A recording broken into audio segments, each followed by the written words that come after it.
E aí, Heracles, tudo bem? Hoje é dia de ciências. Então, pessoal, estamos de volta para mais uma aula de ciências, né? Dos oitavos anos A, B e C do turno da manhã, né? Da nossa escola Heraclides. Hoje, dia 26 de março de 2021, nós vamos dar continuidade ao assunto sobre alimentação e digestão. Então, nós estamos na terceira aula da unidade A. Vamos iniciar o capítulo 2, um novo capítulo, Sistema Digestório, parte 1. Então, nós vamos para a página 33 e estudar um pouco o que é se alimentar direito. Beleza? Bora lá!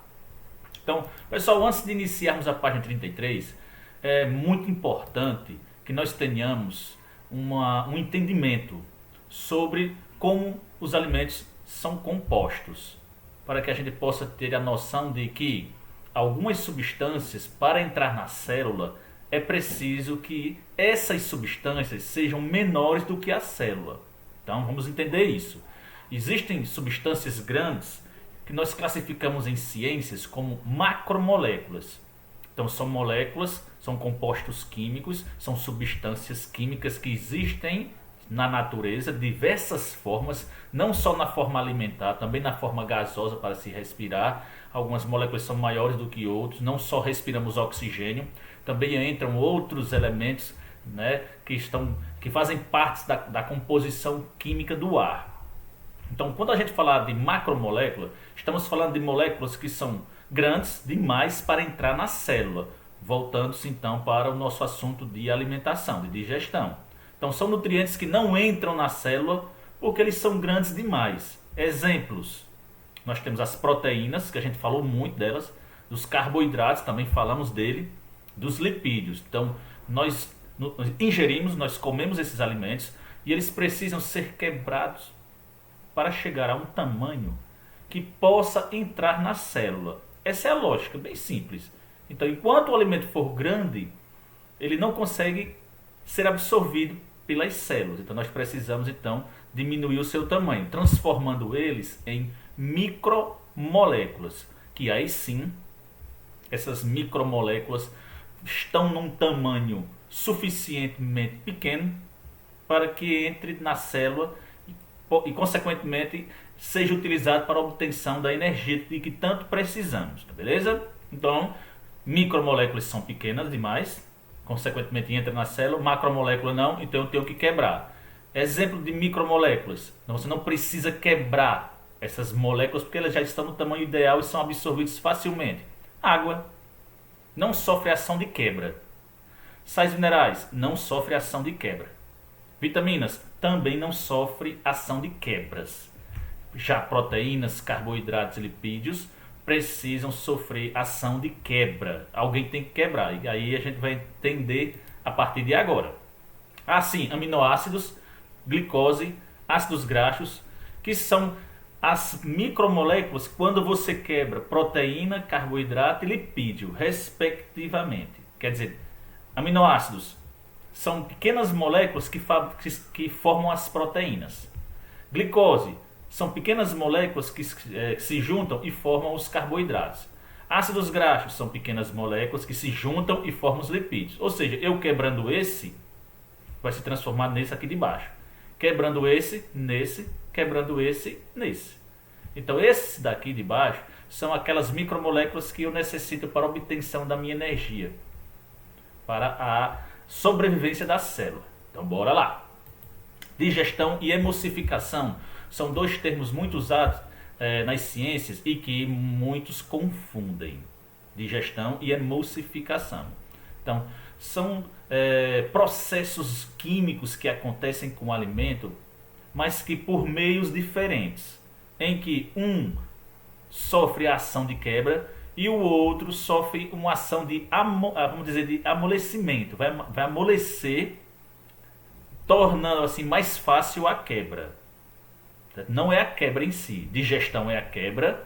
Emulsificação é deixar o alimento mais fácil de ser quebrado. Ele já vai amolecer. Então são dois processos que têm uma pequena diferença e que muitas vezes caem na prova, nas atividades, e pode ser que, se você não prestar atenção, né, nessas diferenças pequenas, você pode achar que é a mesma coisa. Então, para que a digestão aconteça, pessoal, nós vamos falar muito de enzimas. Enzimas são substâncias que eu tenho no corpo, que vocês têm no corpo, que nós temos no corpo, que servem para fazer alguma coisa. No caso da digestão, essas enzimas vão atacar o alimento. Vamos dizer, esse amarelinho aqui é um alimento qualquer, não interessa ainda, depois a gente vai ver. E essas bolinhas verdes aqui são enzimas que, quando reagem com esse alimento, transformam ele em partes menores. Ó. Aqui eu posso dizer uma macromolécula, ó, o amarelo grande. Ó. As enzimas quebraram e transformou-se em micromoléculas. Ó. E essa parte aqui eu considero como digestão. Então, o alimento digerido. Ou seja, só existe digestão se houver a ação das enzimas digestivas, que são substâncias que nós temos no corpo. Certo? Emulsificação seria somente um momento em que uma substância torna aquele alimento mais fácil de ser quebrado. Ele vai amolecer. A gente chama isso de emulsificação. Quem é que faz isso? São substâncias químicas que eu tenho no meu fígado, vocês têm, nós temos no fígado, e que ajuda a amolecer as gorduras. Então aqui eu tenho uma bile, ela ataca um alimento gorduroso e essas substâncias, essa bile, ela apenas separa os pedaços. Ó. Um pedaço grande com outro, 1, 2, 3, tem vários pedaços juntos, e ela separou, desmembrou. Ela não sofreu uma ação digestiva, somente uma ação de preparação para a digestão. Aqui podemos dizer que o alimento está pré-digerido. Não transformou em micromoléculas, ó, iguais, todas iguais. Ó. Eu tenho uma maior que outra, outra maior que uma. Ó. Então a função da bile é somente separar partes, não quebrar em moléculas iguais. Isso se chama emulsificação. É bem distinto. Um vai sofrer quebra, o outro vai sofrer um amolecimento. Nós temos isso como um processo digestivo e nós temos esse aqui como um processo de amolecimento, de emulsificação. Bruno, é só a bile que faz emulsificação? Só existe uma substância que emulsifica, que amolece, bile. E só existe um tipo de enzima, Bruno? Não. Existe muita enzima. Vários tipos. Uma para quebrar proteína, uma para quebrar carboidrato, outra para quebrar lipídio e por aí vai. Tem vários tipos de enzimas digestivas. Certo? A lista é grande. Bile? Não, bile não. Só temos uma. Então, vamos para o nosso aparelho digestório. Para que serve? Porque precisamos entender o nosso sistema digestório. Um dos motivos é, eu sabendo bem como o meu sistema digestório funciona, isso de pessoa até mesmo para pessoa, alguns tipos de alimentos podem fazer mal ao seu organismo. Ele não vai sofrer digestão.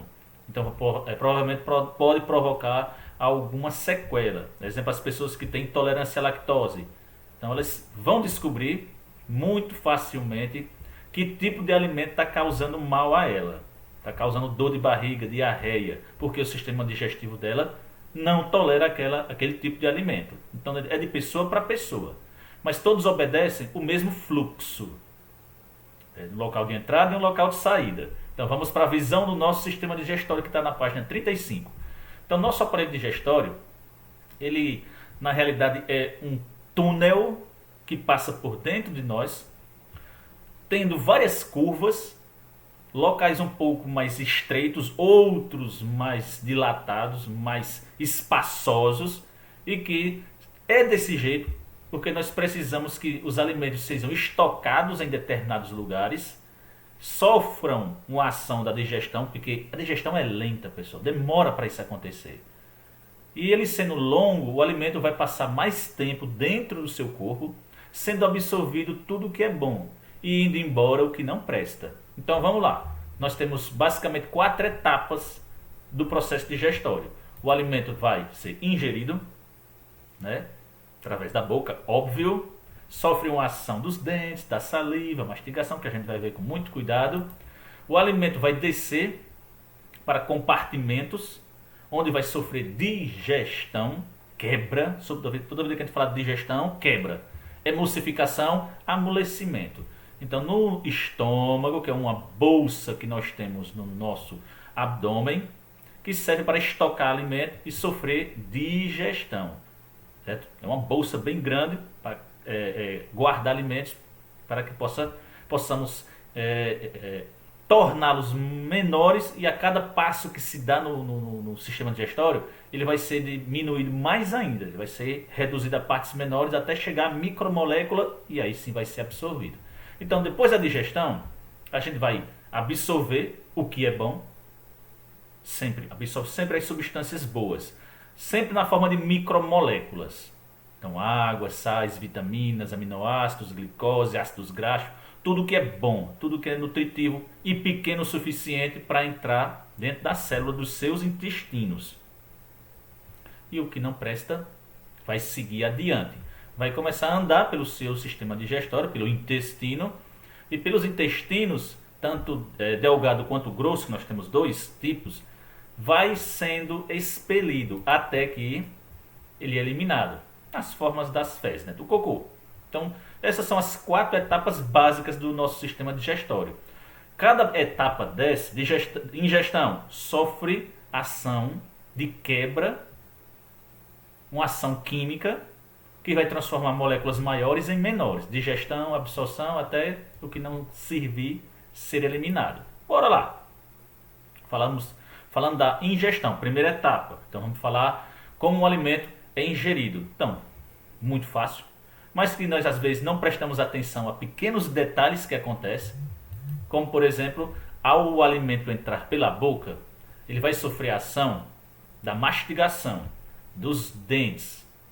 Um adulto tem hoje em dia 32 dentes, certo? 16 em cima, 16 embaixo. Alguns não têm a saída de 4 dentes, os chamados dentiqueiros, né, que ficam lá atrás, os últimos dentes da boca, porque não tem espaço na arcada dentária, e algumas pessoas, por evolução, digamos assim, eles não têm esses dentes. Algumas pessoas começam a desenvolver esses dentes, e eles começam a afastar os outros, tem problema, dói, rasga o dente, incha o rosto. Então é um problema gravíssimo, tem que extrair esses 4 dentes e vai sofrer um pouquinho. E outras pessoas não têm, né? Então vão ficar com a quantidade menor e que não vai fazer falta. É um dente que você não consegue usar ele para mastigação, né? Até para escovar ele é difícil, então provavelmente vai provocar até cárie. Então quem não tem e não colocou para fora, quem tem e não colocou para fora, ou quem não tem, está no lucro. Eu não. Aqui é a ação da mastigação. Nós classificamos ela como uma digestão mecânica, porque é uma digestão bruta, uma digestão onde os dentes de cima e o de baixo vão esmagar o alimento, tornando eles de grande em menores, menores ainda, para que facilitem a ingestão.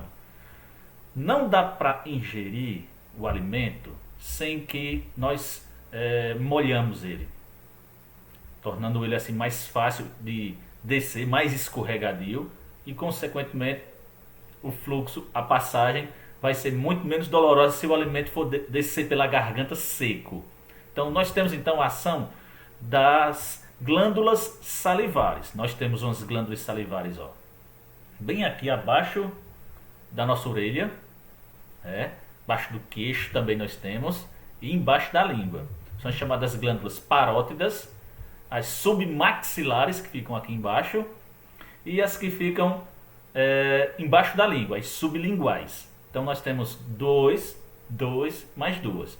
Recentemente foi descoberto algumas glândulas salivares na base do crânio, coisa nova que se descobriu recentemente, então é uma novidade isso. Mas todas com a função de molhar o alimento, preparar ele na parte de digestão, principalmente dos carboidratos.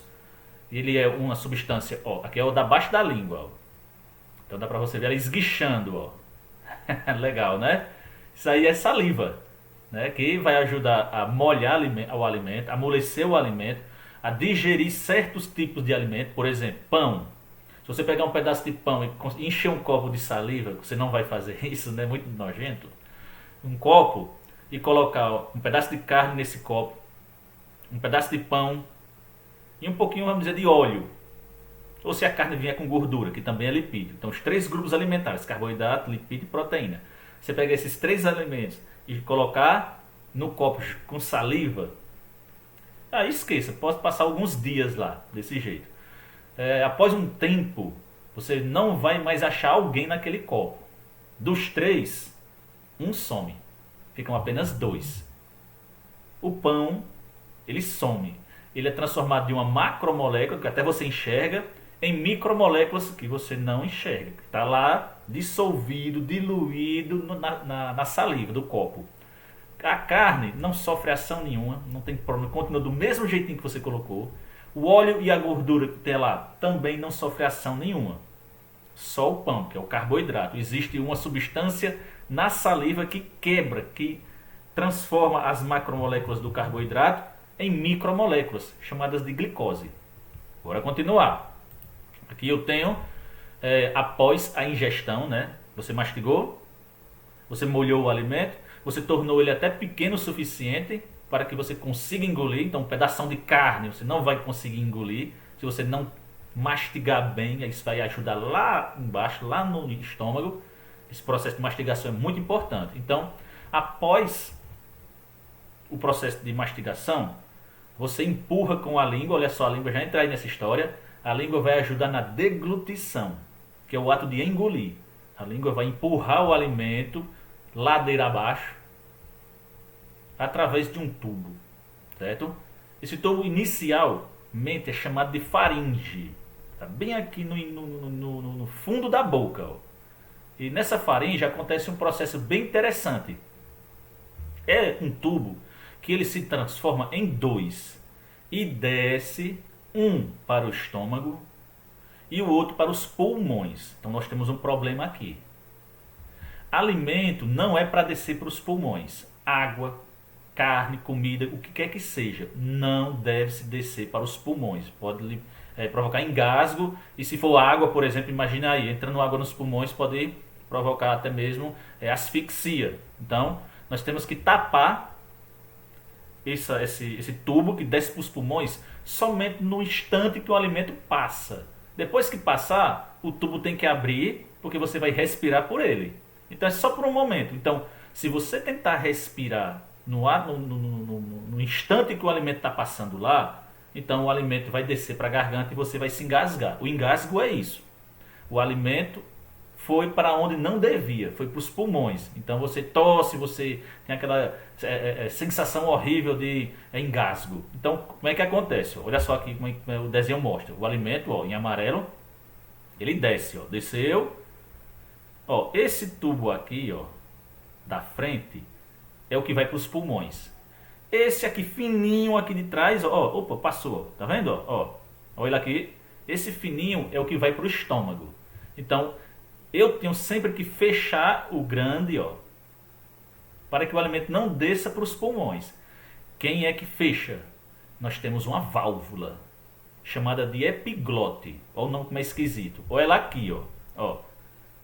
Opa, ela tá virada para cima, ela desce, ó, e fecha, ó, como se fosse, né, uma tampa. Ela está aberta, na hora que o alimento desce, ela fecha para o alimento não descer para os pulmões e seguir para o estômago. É chamado de epiglote, muito importante para a nossa proteção. Então, depois que o alimento desceu para o canto certo, ele vai descer para um tubo chamado de esôfago. Esse daqui, vou até voltar, só um minutinho. Ó, esse aqui é chamado de traqueia, que é o tubo por onde o ar vai passar para os pulmões. Traqueia, sistema respiratório, não é o nosso assunto. Vamos para o nosso. O assunto de hoje é sistema digestivo. Então o alimento tem que descer pelo tubo de trás, ó, chamado de esôfago. Após a passagem para o esôfago, o alimento é empurrado para baixo por movimentos chamados de peristálticos, movimentos de empurro, que o alimento desce, ó, para o estômago, ó. Opa, ele descendo para o estômago, foi. Então, é um movimento chamado de peristaltismo, ou movimentos peristálticos, certo? Continuando, nós temos aqui nosso estômago, né, que tem uma função muito importante na digestão dos alimentos. Então, tudo que cai no nosso estômago é derretido, quer dizer, quase tudo.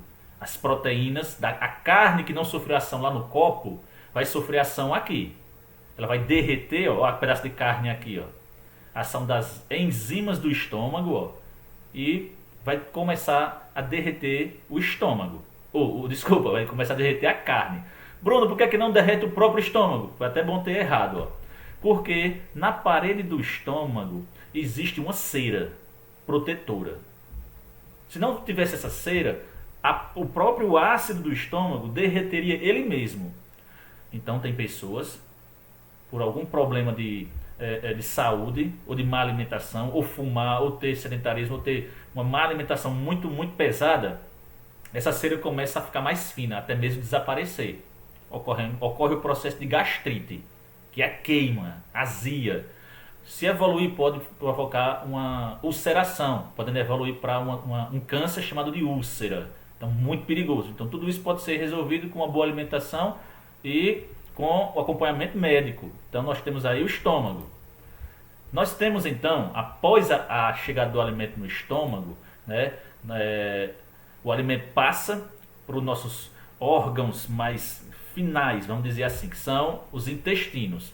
E lá vão sofrer a ação e a ajuda de algumas substâncias químicas, como por exemplo a ajuda do fígado e a ajuda do pâncreas. Então, ó, esse órgãozinho aqui por trás do estômago, ó, ele aqui, ó, ou a pontinha dele aqui. Então são dois órgãos, são duas glândulas muito importantes na nossa saúde e que ajudam também no processo digestivo. Lembra no comecinho que eu falei que existe uma substância que emulsifica, chamada de bile? Então a bile é produzida no fígado, aqui ó, armazenada nessa bolsinha aqui, chamada de vesícula biliar. Nós temos mais de uma vesícula, viu? Essa é uma delas, a vesícula biliar. E essa vesícula manda as suas substâncias, a bile, aqui para o nosso intestino.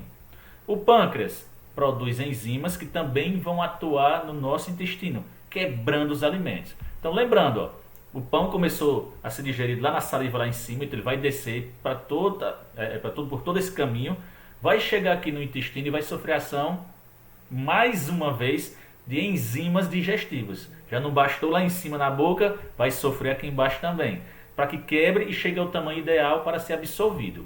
Então, o fígado e o pâncreas ajudam nesse processo. Olha eles aqui, ó.